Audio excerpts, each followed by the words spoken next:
وهذا يعطينا معلومات مهمة حقا عن تعدادها. نحن مهتمون بصحتها وتعدادها في المناطق الحضرية على طول الساحل، ومن ثم مقارنة هذه الأعداد مع أعدادها في المناطق غير الحضرية، حيث لا توجد لديها مشاكل مع الناس الذين يؤثرون على بيئتها.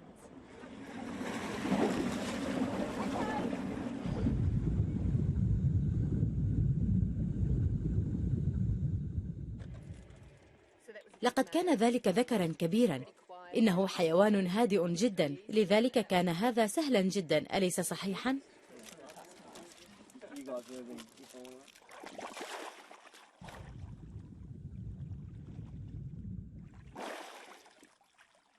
ما لدينا هنا هو الطعام المفضل للأطم.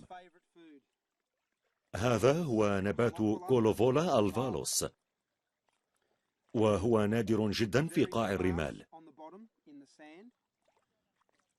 وحيوانات الأطم تقوم بامتصاصه بواسطة فمها، ثم تطحنه بين شدقيها في الداخل وتعالجه بلسانها، ومن ثم تقوم بابتلاعه.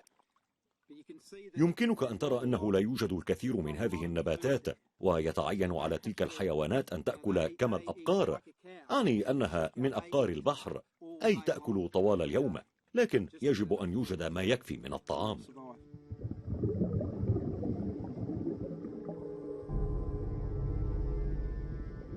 بعد الصيد نجد أن تدمير المراعي هو السبب الثاني لارتفاع معدل الوفيات بين حيوانات الأطم. فعندما لا تجد غذاء تهاجر لإيجاد المراعي البحرية الطازجة،